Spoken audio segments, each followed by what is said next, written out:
Okay, guys, so today we're going to be running through action potentials and then how they connect to excitation contraction coupling and how that causes the cross bridge sliding filament model to occur.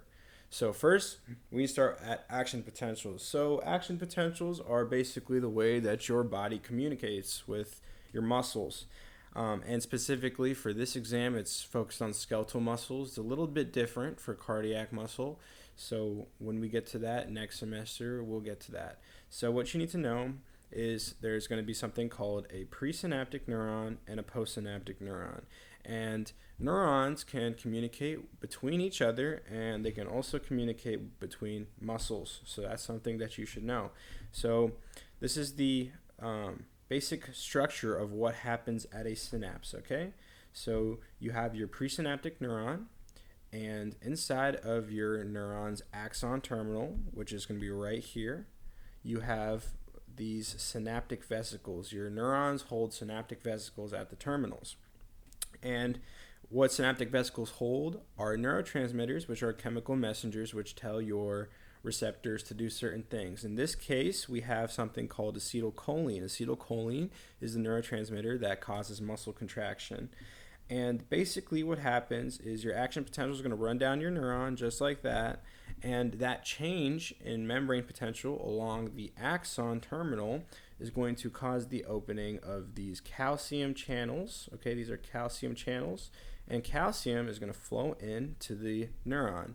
And what calcium does is calcium triggers these synaptic vesicles to start moving towards the periphery, and eventually they're going to fuse with the membrane, and then the acetylcholine or whatever neurotransmitter is going to butt off.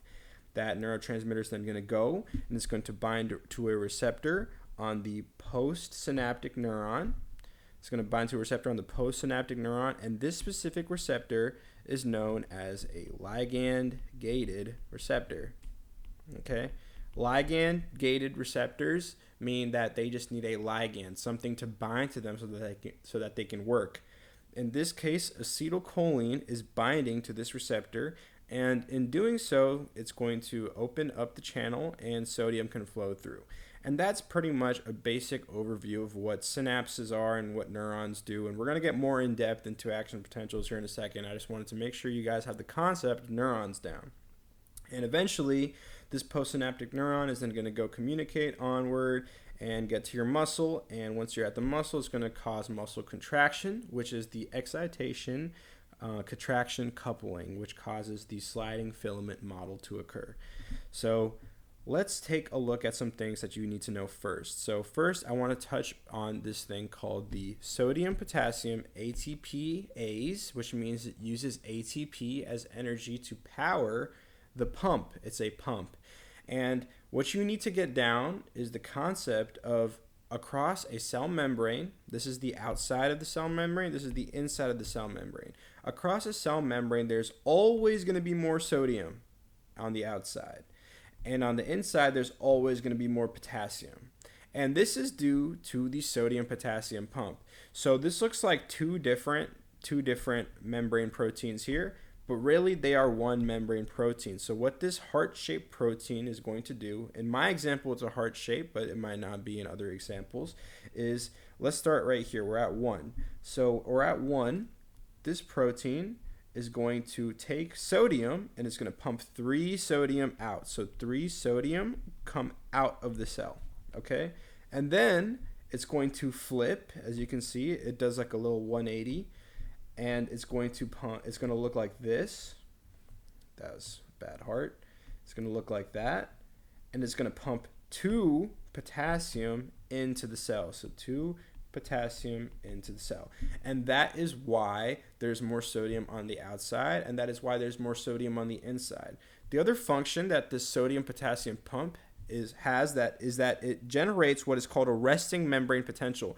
And this resting membrane potential is at negative 70 millivolts. That is a number that you should remember. And that negative 70 millivolts is specifically in neurons. Okay, so now let's talk about a little bit about action potentials. You guys have all seen this graph before, and we're going to run through what these this graph really means and delve deeper into it. So first things first, we need to talk about depolarization, repolarization, and hyperpolarization. So depolarization means whenever the membrane potential increases, whenever the membrane potential gets more positive. So right now our resting membrane potential is negative 70 millivolts. And as you can see, we're getting more positive. So any positive change in membrane potential is known as a depolarization. So this entire thing right here is a depolarization. A repolarization is whenever the membrane potential gets more negative.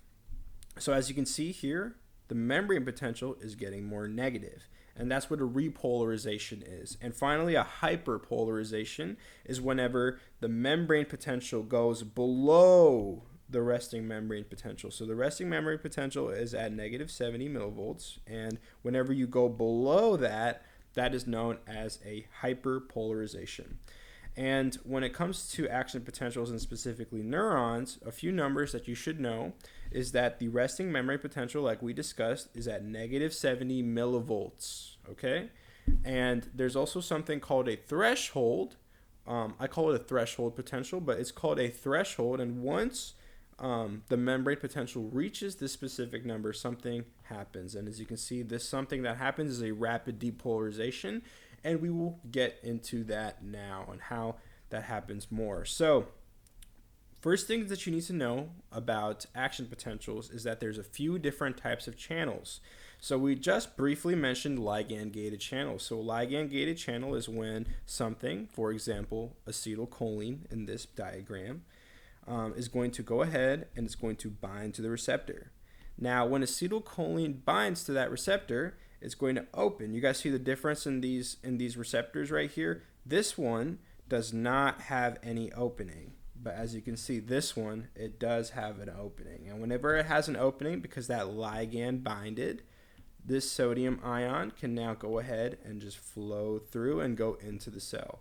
And that's what a ligand-gated channel does. Another thing that you need to know is a voltage-gated channel. So as you can see, we have these little electricity icons here. And basically what that means is anytime that there's a change in the membrane potential, for example, right here, whenever there's a change in the membrane potential, when there's a change in the membrane potential, this channel is closed currently, but the membrane potential changed. So now, as you can see, there's an opening.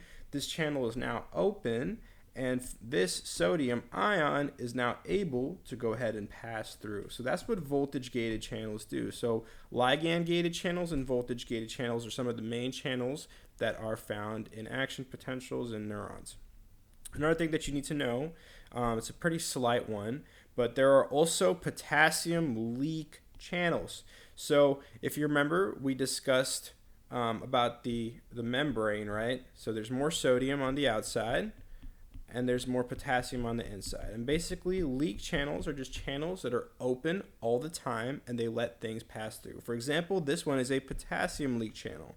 So because there is more potassium on the inside of the cell, potassium is going to leave the cell because things go down their concentration gradient, which means things go from high to low. So because there's more potassium on the inside of the cell, potassium is going to leave the cell, and it's going to go to the outside because there's less potassium on the outside.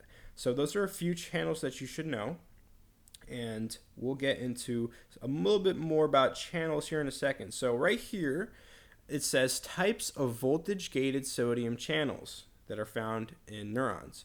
So I wouldn't necessarily call these types because these three are all the same. I would really call them functions. So they have different functions of the voltage-gated sodium channels. And their functions include being closed, which is in their relaxed state. You know, this is the state that they're found in before an action potential even begins. They have an activated state, and this is the state that is activated whenever the rapid depolarization occurs, whenever the action potential, membrane potential reaches threshold. The sodium channels become activated, and they also become inactivated during repolarization, and we will see what that looks like in just a second. You also need to know that there's a few types of potassium, voltage-gated potassium channels. However, The difference between the sodium and the potassium channels is that potassium channels either have a closed state or they have an open state. There's no inactivated state. And what you should notice is if you take a look at these activated, inactivated channels, you'll see these little flaps. So these flaps right here are going to be called activation gates. Okay, these are activation gates. And as you can see, this channel is currently closed. However, when the flaps go down, right, they retract like this. As you can see, the flaps are down here, and now the channel is open and things can go through. And I want to show you what an inactivation gate is. So this right here is known as an inactivation gate. Okay? And as you can see, the flaps are still down, but this little this closer, this cap is closed, and now things can no longer get through. And that's what an inactivation gate is. An inactivation gate and an activation gate, right? This is an activation gate. This is an inactivation gate. They have nothing to do with each other. They have individual functions. So you just need to be able to get that down. Okay, so as you can see, these flaps are retracted, but this inactivation gate is closed here, and while these flaps are retracted, this inactivation gate is open. So they function independently. And if you take a look at these voltage-gated potassium channels, they also have activation gates, but they do not have an inactivation gate. And the excuse me, the activation gate is only used purely to open up the channel, as you can see. Now, I want to talk about a little bit more about neurons. So if you see these neurons, what you need to know about is these action potentials are going to propagate along what are called the nodes of Ranvier, just like I'm showing you right here. So they go in this one-way direction along these gaps in the axon. And these little blue things right here, these are myelin sheets, okay? And myelin sheets insulate the axon. It makes the conduction of the current more effective, and it's faster, and that's why you're able to do things so quickly. Now, if we take this magnifying glass right here and we zoom in to our synapse, right, our axon terminal where that synapse is, you can see that we come back to the concept of ligand-gated sodium channels. You can see acetylcholine. This is acetylcholine right here binding to the receptor, and the receptor is going to open up and sodium can go through. So this is kind of simply an overview of the neurons once again, but it's good to know this because we will be diving more into the nodes just in a second. So now that you know a little bit about the nodes of Ranvier, which is where the action potential propagates, and this one-way propagation right here, this jumping from axon to axon to axon, this right here is known as saltatory conduction. Okay, saltatory conduction. Now let's take a look. If we really take our let's take our magnifying glass right here, and let's zoom in on what's going on between two myelin sheets. So as you can see, we're right here between two myelin sheets. You will see our voltage-gated sodium channel. As you can see, we have our activation gates, and we also have our inactivation gate that shuts off and makes nothing able to come through. And we also have our voltage-gated potassium channel, okay? And these voltage-gated sodium channels and these potassium channels, they are mainly found between the myelin, okay? That's what you need to know. These voltage-gated potassium and sodium channels are found in between myelin sheets, and that is how saltatory conduction occurs. Okay, so now let's go ahead and start from the top. So as you can see, right here we have our neuron. It's labeled. You see the dendrite, right? This is where acetylcholine is going to bind to right here. And then sodium is going to accumulate in this soma cell body. We have the axon hillock. That's where it decides whether or not the neuron wants to send out an action potential.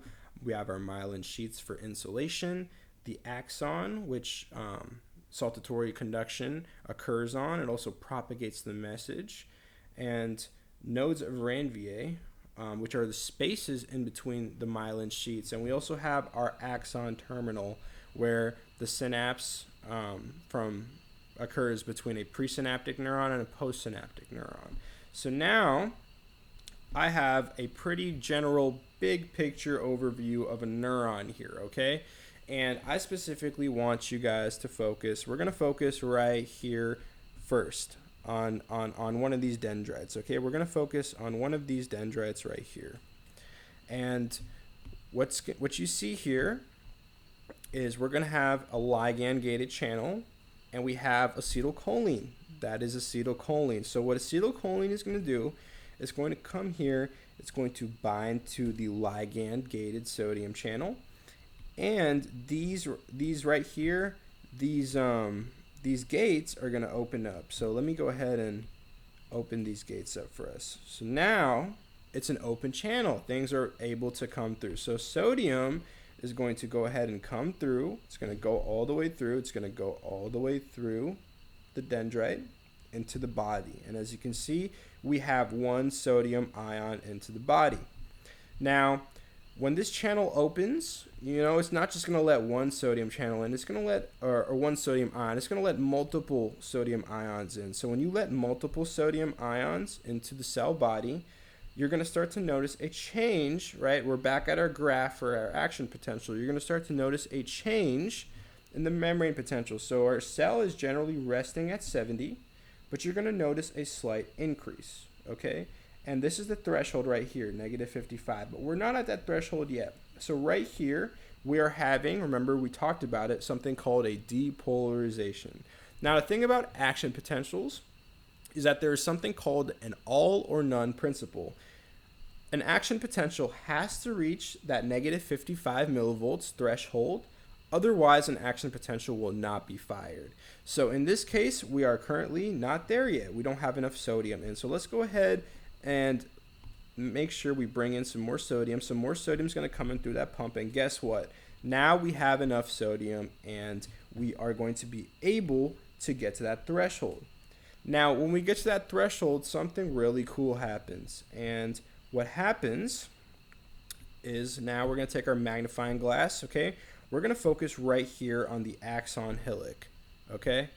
So what happens is we're going to have something called a depolarization. But first, before anything happens, right, let's grab our sodium. We have a sufficient amount of sodium in, but currently our cell is still resting, okay? We're going to get it to depolarize in just a second, but we just brought sodium in, and currently our cell is resting.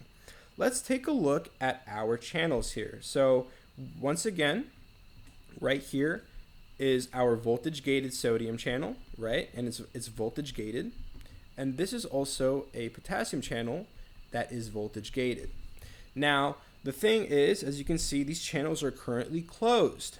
The activation gates are up, the inactivation gate is up, and potassium's activation gates are up, so nothing is coming into the neuron just yet. And if you take a look across the entire axon, all of the channels are inactivated or resting. They're resting. They're not inactivated. They're just resting, okay?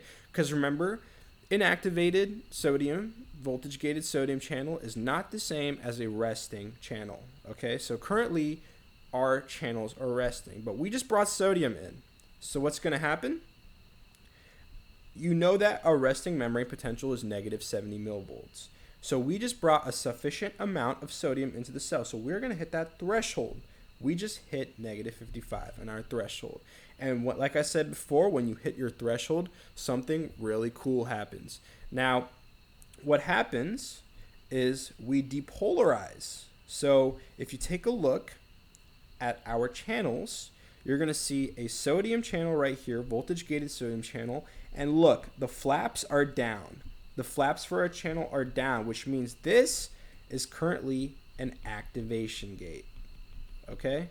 So our channel, for our sodium channel, is currently an activation gate. And if you take a look at potassium, potassium is still closed. Okay? It's still resting.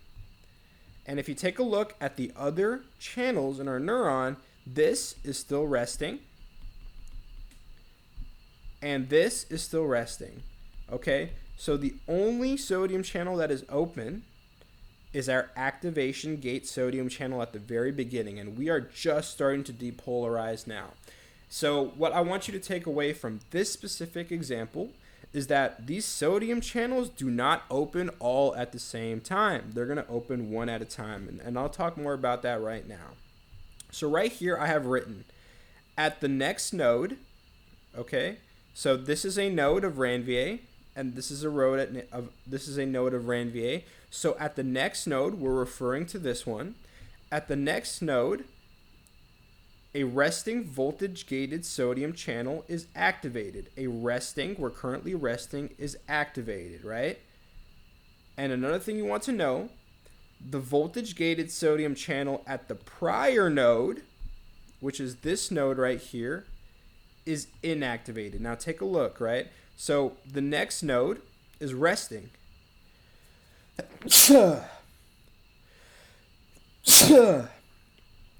Excuse me.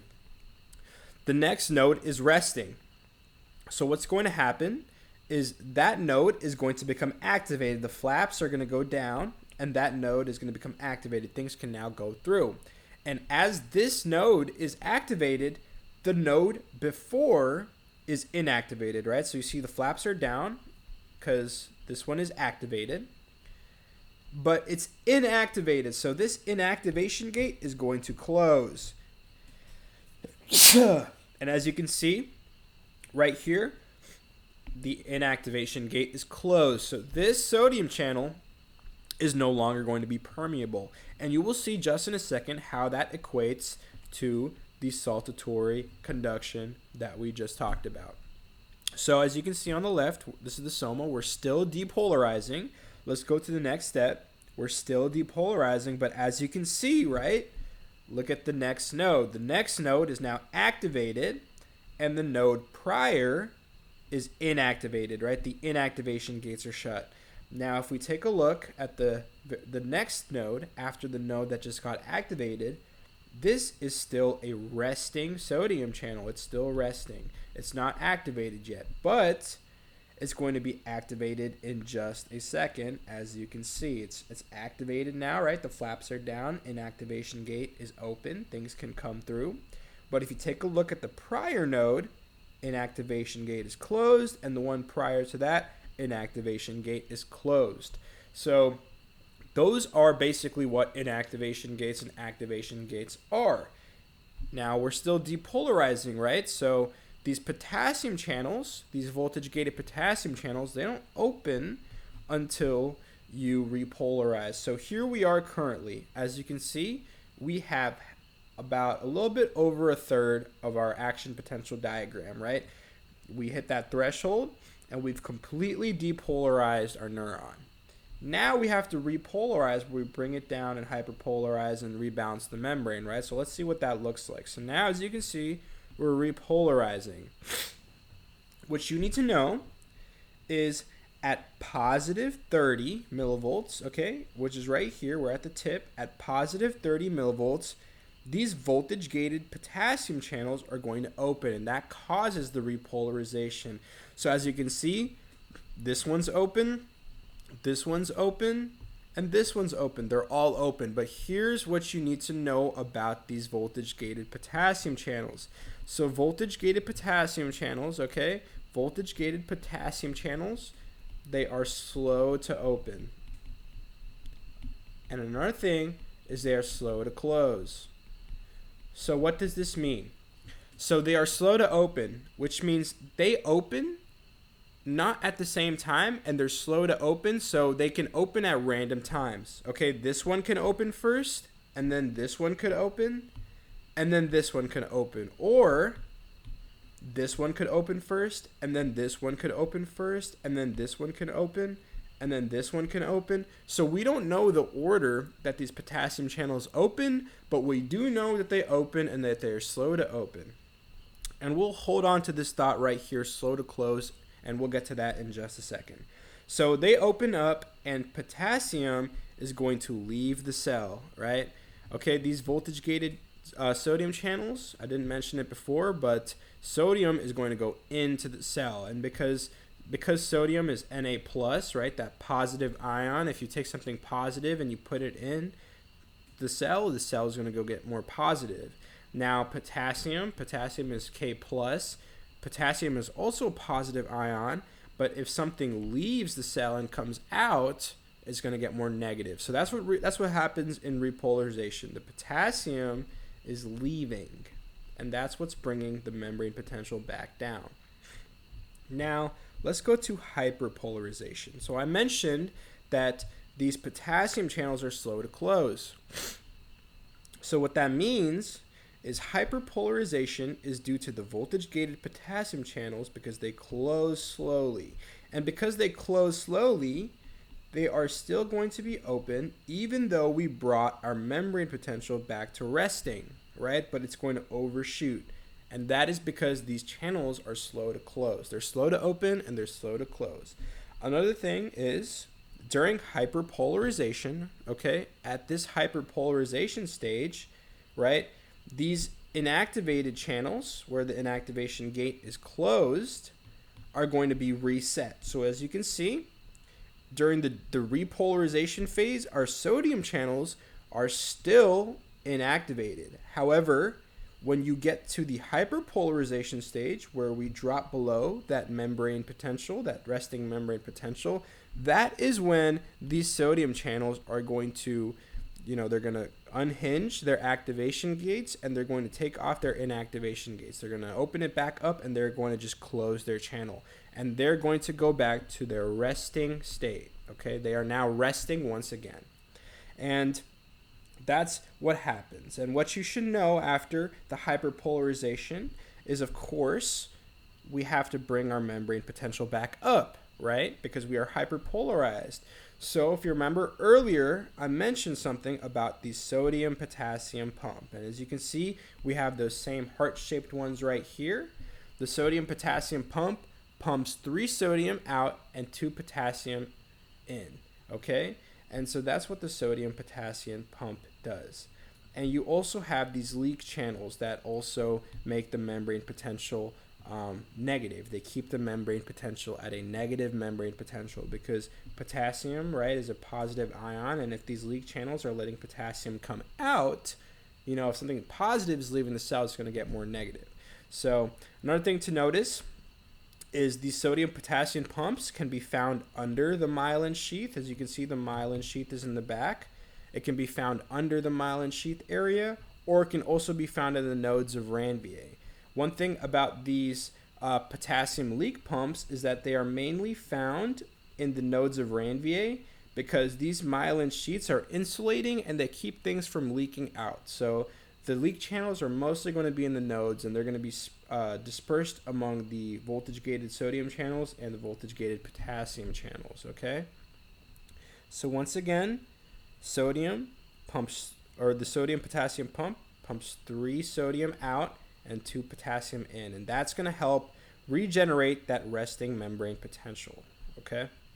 Now, at the end, what this does is, this is obviously our axon, right? It's going to go all the way down the axon, and it's going to go to the presynaptic neuron, which is at the axon terminal. So now we are at the axon terminal, which is right here, okay? And the whole purpose of doing this was so that once again, right, the action potential comes down, and that change in membrane potential is going to open the calcium channels, and calcium now comes in.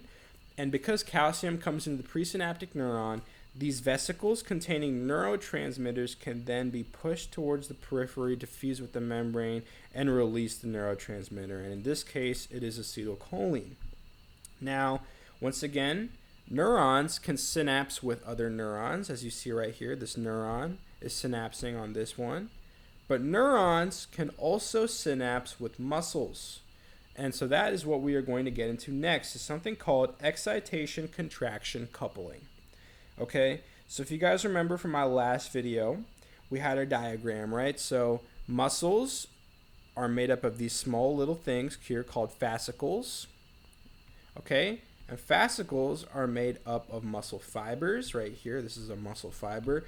And muscle fibers are made up of myofibrils, which are made up of myofilaments, and they contain your myosin, your actin, troponin, your tropomyosin, and that kind of stuff, right? And these right here are sarcomeres. So with excitation contraction coupling, we're going to be starting right where that neuron synapses onto that muscle fiber. And this is what is called the events of the neuromuscular junction. So we're going to take our magnifying glass and we're going to focus on it right here.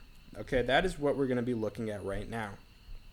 So let's go ahead and get into it. So right here, right, this is the sarcoplasmic reticulum. As you can see in this diagram, it's green. But down here, this sarcoplasmic reticulum is blue. Okay, so really, the sarcoplasmic reticulum and other stuff in the body, they're all really just red and white, kind of pinkish. They don't really have any color, but it's always nice to put color on diagrams just so you can differentiate a few things. And just a little summary review. We have our sarcoplasmic reticulum here in blue, and each side of the sarcoplasmic reticulum has a terminal cistern, and down the middle is going to be the transverse tubule, and then that was mad sus. I don't know why I drew that. My bad, guys. We also have a sarcolemma here, which is going to be the plasma membrane of the myofibril. And right here, as you can see, we have 4 myofibrils. Okay, and sitting in between the myofibrils are going to be mitochondria. Now, these mitochondria are also going to be like dispersed on the outside of the myofibrils, just under the sarcolemma. So they have two locations, just as a review. And right here, we're going to have the triad, right, where the cistern meets the T-tubule. Okay, so just make sure we keep this in mind because we're going to move on to the neuromuscular junction. Okay, so what's going to happen is right here we have our motor neuron, which is also our motor end plate, and the action potential is going to come down. And when this action potential comes down at the synapse, remember we had those vesicles. At the synapse, those vesicles are going to come out and they're going to release acetylcholine. Okay, this is going to be acetylcholine.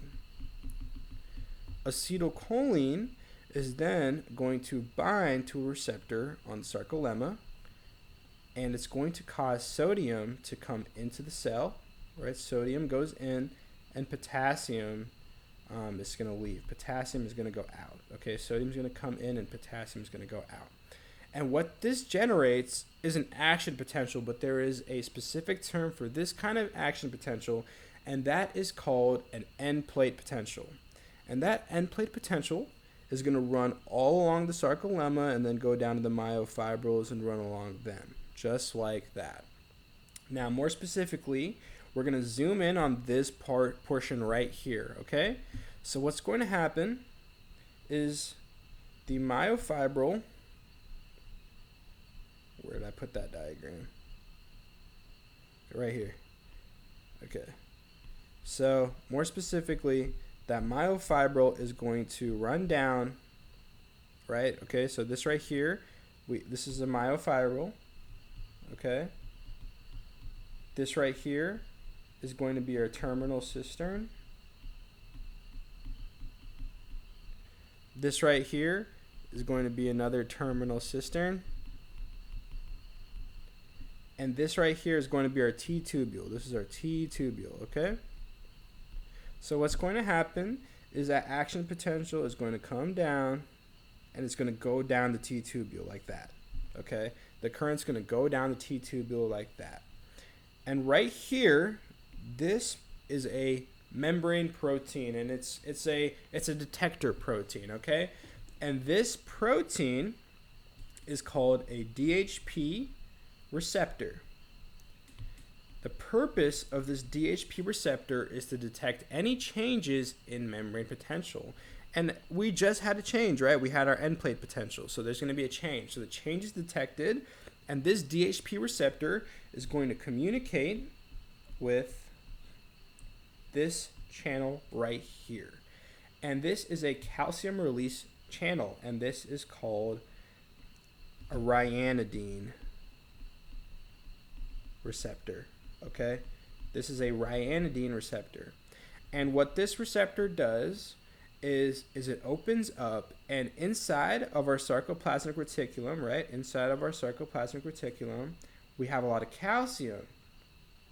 So what our ryanodine receptor does is it's going to take our calcium on the inside of the sarcoplasmic reticulum and it's going to pump it out, and it's going to go into the myofibrils, okay?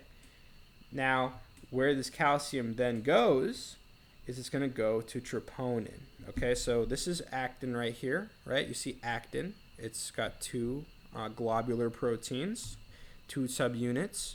On top of actin is this red line here, okay? It's called tropomyosin.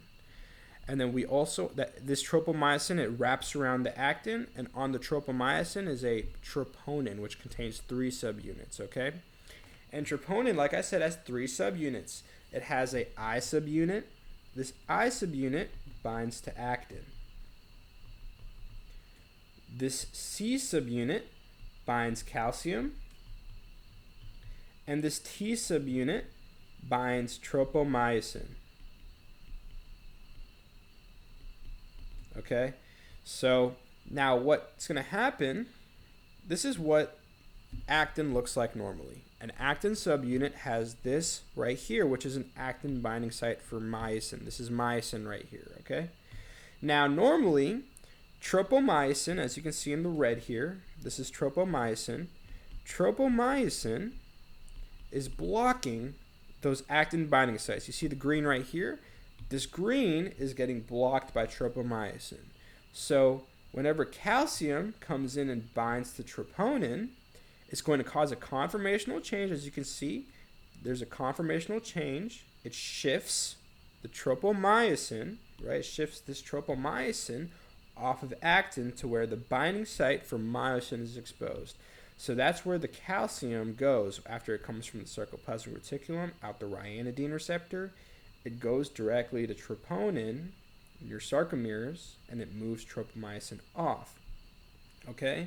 And now myosin is ready to go through what is called the sliding filament theory. Okay? And just to set it up, this is the basic setup, right? You have your myosin. This is myosin right here. You have your actin. And then obviously, we have our troponin. We have our tropomyosin right here. And these right here are going to be your myosin heads. Okay, now we're going to walk through the sliding filament theory, okay, the sliding filament model. So we're going to start right here, all right, step number 1. Our myosin head is attached to actin, okay? Our myosin head is attached to actin. This is where we're going to start. Now, what's going to happen is, as you can see, I want you to focus on where we are. This myosin head is attached to this actin right here, okay? What's going to happen is a molecule of ATP is going to come in. When ATP comes in and binds to the myosin head, okay, step number 2, ATP binds to myosin head.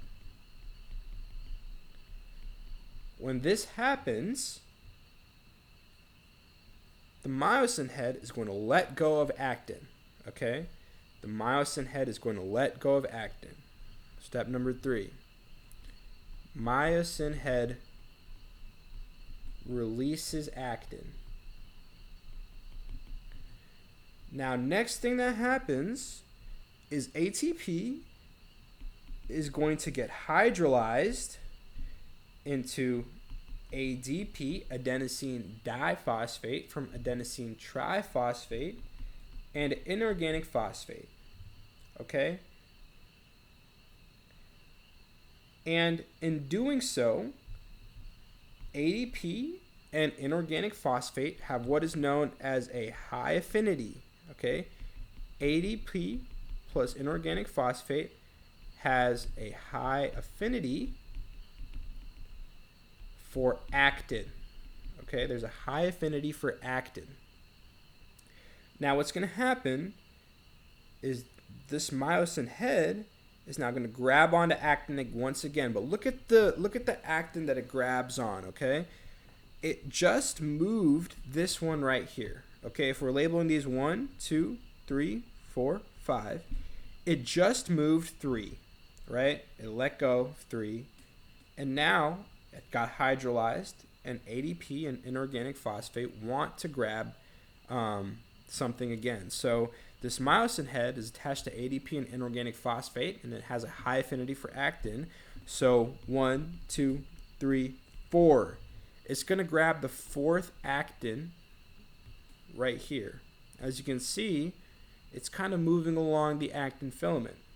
And now finally, ADP and inorganic phosphate are going to leave, right? ADP and inorganic phosphate are going to leave. And this is what is called a power stroke, okay? And as you can see, this is what is called a power stroke. This is going to, this myosin head is going to move that way. It's going to cock it that way. And then it's going to move this entire filament down that way. And that is called a power stroke. And after ADP and inorganic phosphate leave, as you can see, we're back at our start where the myosin is still attached to actin. And it's not going to let go until another molecule of ATP binds. And then ATP gets hydrolyzed. ATP comes in, it lets it go. ATP gets hydrolyzed. And as you can see, it's now ADP and inorganic phosphate. That increases the affinity of the myosin head for another actin. ADP and inorganic phosphate leave the myosin head, and that causes the power stroke. And that is the sliding filament model. Okay? Now, what you should know is this is what a sarcomere looks like. As you can see, the sarcomere has gotten shorter in length, right? This is a shorter distance compared to this distance. So the sarcomere has gotten shorter in length. Another thing that you should know is the only structure of the sarcomere that decreases in size is the I band. And this diagram doesn't exactly show it the best. As you can see, it decreases, but I also got one out of the textbook. And as you can see, the I band decreases in size significantly from this, and now we're here. So the I band decreases in size significantly. Okay, and one thing that you should note about these muscles is that their end plate potential, right? This is an end plate potential. Their end plate potential does not have a hyperpolarization. As you can see, it depolarizes and it repolarizes, and it does not have a hyperpolarization, and that is because those potassium channels are very quick to act. They're not slow, unlike the ones in the neurons, okay? And finally, after the contraction, what you should know is that there is this ATPase pump, okay? This pump right here, there's an ATPase pump. It uses ATP, ATPase pump. And this pump is your SERCA pump, okay? This is your SERCA pump. And the main job of SERCA, which lies on your sarcoplasmic reticulum, is to reuptake that calcium, okay? Calcium is going to be reuptaken by SERCA.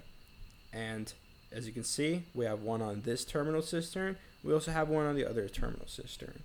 And that is pretty much the entire process from an action potential to excitation contraction coupling, and finally the sliding filament model. So if you made it all this way, congrats. I know it was long, but hopefully you took out a lot of information from this. So yeah.